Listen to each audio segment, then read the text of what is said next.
स्वामी जगाची माऊली, स्वामी कृपेची साहुली, ऐसी निरंतर माया मी कुठे न पाहिली. श्री स्वामी समर्थ. सर्व मित्रमैत्रिणींचे आपल्या श्री दत्त अनुभूती परिवारामध्ये सहर्ष स्वागत आहे. आज मी तुम्हाला स्वामी भक्त श्री गोपाळबुवा केळकर लिखित बखर क्रमांक 19 सांगणार आहे. त्यापूर्वी तुम्हाला एक विनंती करते की आपल्या श्री दत्त अनुभूती या चॅनलला सबस्क्राईब जरूर करा. शेअर, लाईक, कमेंट्स करायला विसरू नका.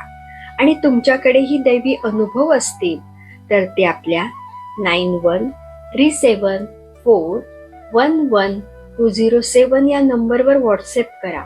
आपण ते हजारो भक्तांपर्यंत पोचूया, भक्तीचा प्रसार करूया आणि आनंद पसरूया.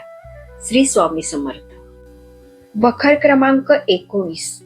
रामदासी बुवांची गोष्ट.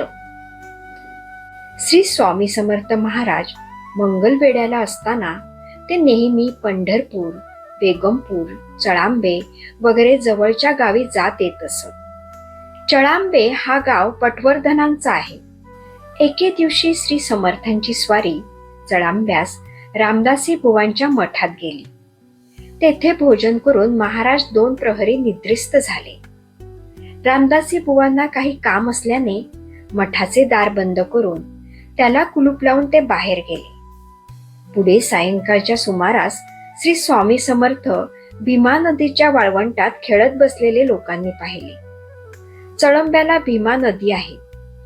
महाराज वाळवंटात बसले आहेत अशी बातमी गावात पसरून रामदासी बुवांच्या कानी पडली. महाराज तर मठात निद्रिस्त आहेत, वाळवंटातील स्वामी दुसरे कोणी असतील असे बुवांना वाटले. कारण आपल्या हातांनी मठाला कुलूप लावून बुवा बाहेर पडले होते. लगबगीने बुवा मठात गेले. कुलूप उघडून पाहतात तो श्री समर्थांची स्वारी मठात नाही.